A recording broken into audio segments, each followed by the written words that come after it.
My name is Jason Shurka. I work in real estate for a living. However, my hobby is writing. I'm very much into the metaphysical and energetic side of the world and the universe as a whole. So I do the real estate to keep me afloat, and I do everything else to keep me alive.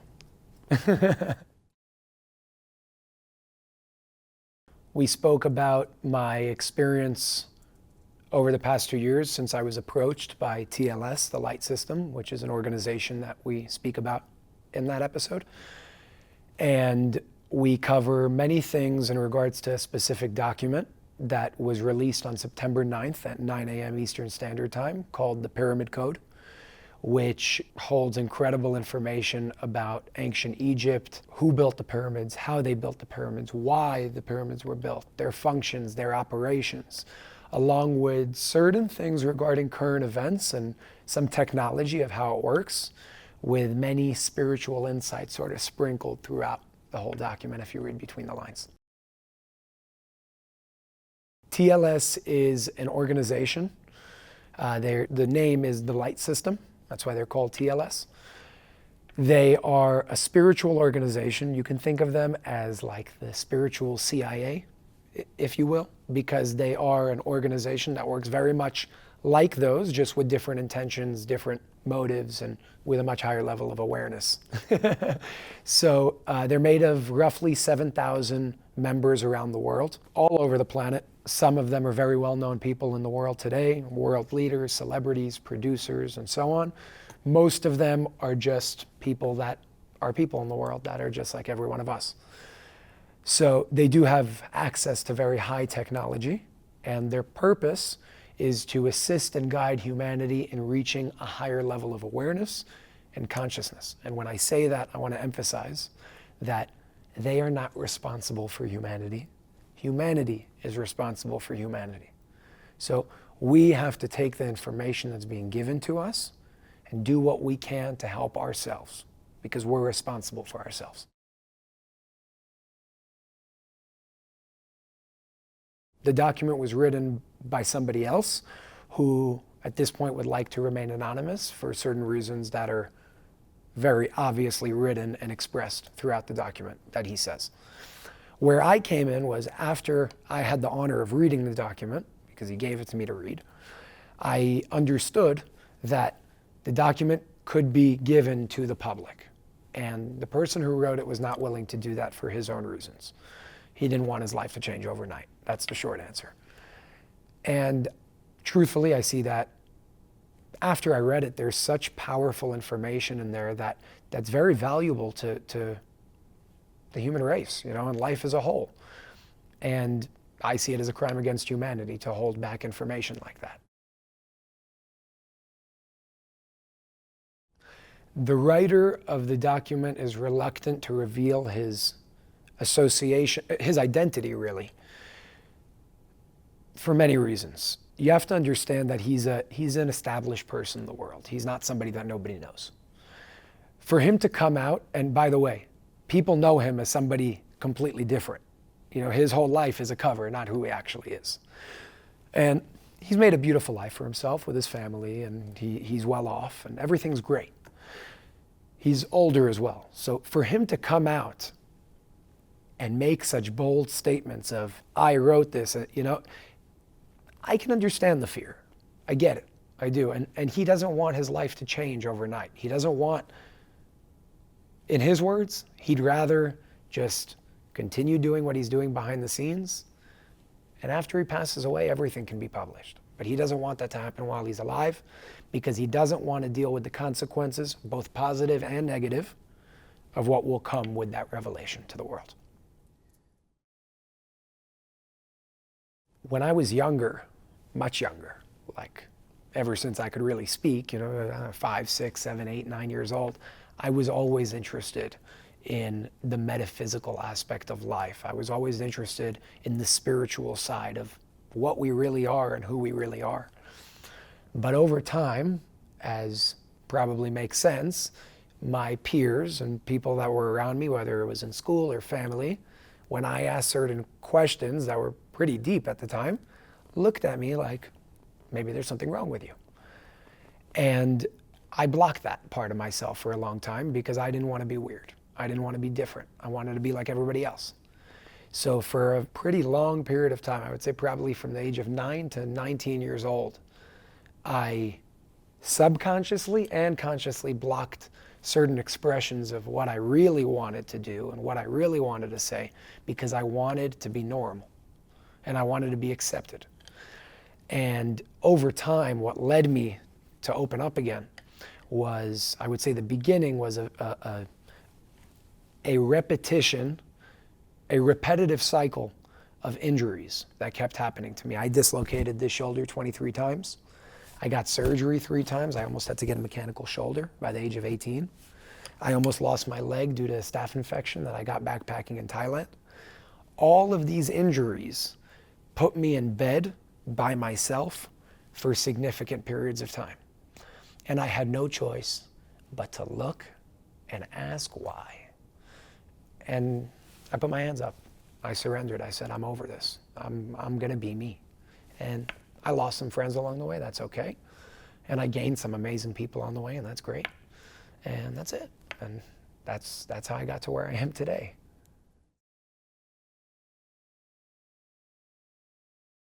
There are 10 dimensions to my knowledge in the universe. We call them beta. They call them brainwaves. Beta, alpha, theta, delta, and gamma. Those are the first 5. Gamma is in resonance with 5D. That's what 5D is. It's a state of gamma.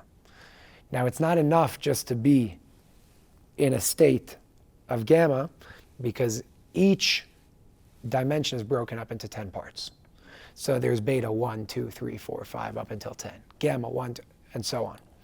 So it's not only about getting to 5D. It's just about raising your dimension because you could be in beta and go from beta 2 to beta 8.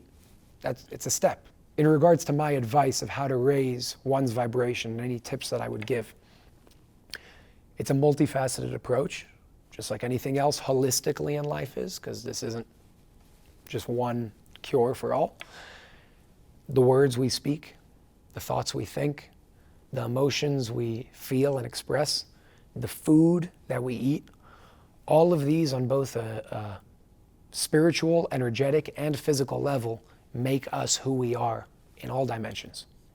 So you can't expect to vibrate high if you're eating low vibrational foods. You can't expect to vibrate high if you're speaking low vibrational words.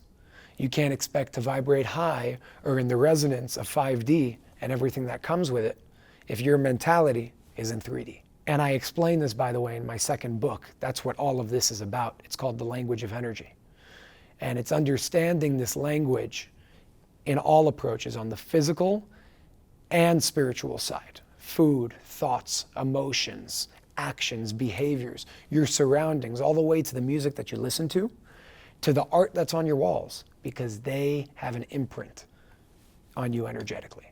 And if you know how to manipulate for good purpose all of what we just spoke about, the shift is a whole lot easier.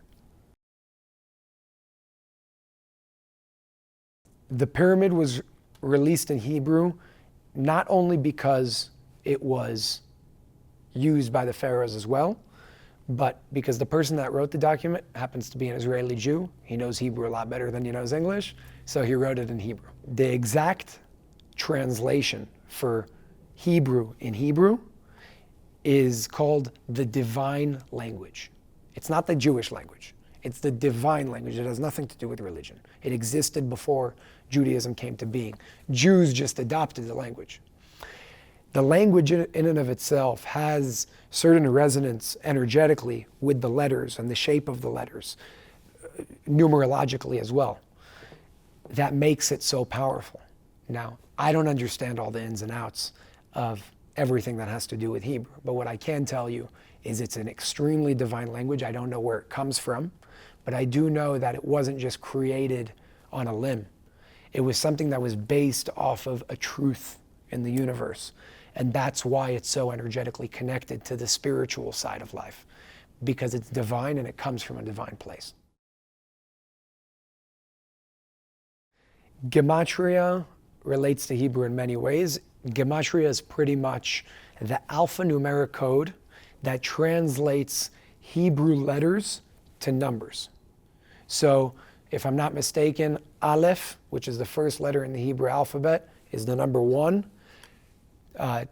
Taf, which is the last letter in the Hebrew alphabet, represents 400.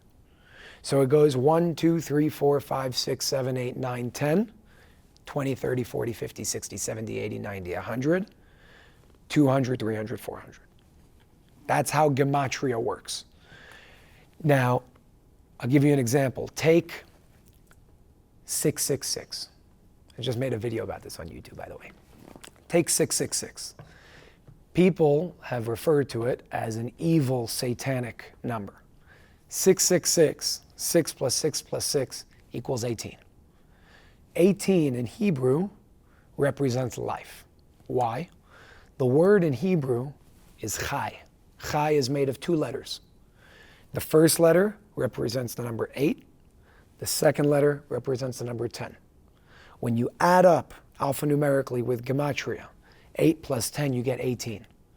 18 represents life, not satanic rituals. Now, take it a step further. If you look at this beautiful thing that's been hijacked and disguised as an evil number, take live and spell it backwards. It spells evil, right?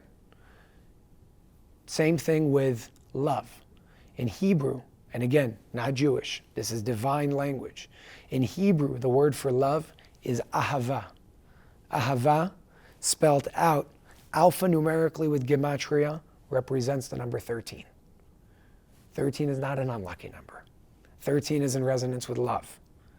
But when we've been tricked into thinking that 666 is evil and 13 is unlucky, we lose those vibrations in our life, and it keeps us lower.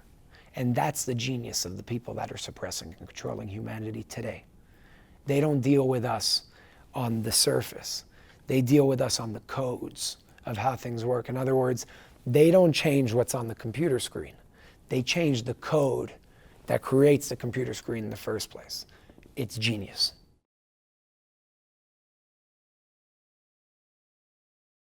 Absolutely.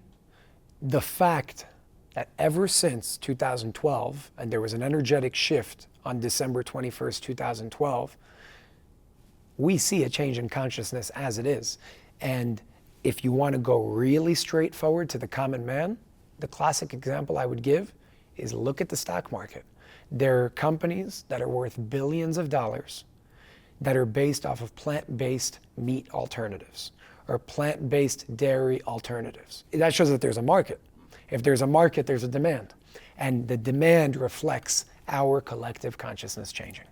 So yes, this is proof that we're changing, because people are changing not only the way they eat, but spiritual things, clean ways of living are becoming more mainstream, and we're changing collectively. It just takes some time.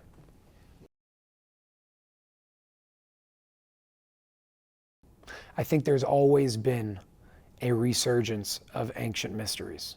The difference in 2020 is we're willing to listen to it. Our ears are a little bit more open. Our eyes are a little bit more open. Not collectively, otherwise we'd be living in a different world today for the better. The classic analogy that I would give is, the dirtier your body is, if you go on a fast, you're gonna have a bad time on that fast because you have to detox. You have to get rid of certain things out of your body. So the more suppressed we've become, the more controlled we've become, to get out of those chains, you need a lot more strength because they're strong. And I would say that what we're experiencing right now in 2020 is a very big catalyst to bring us to a beautiful place that humanity will experience collectively.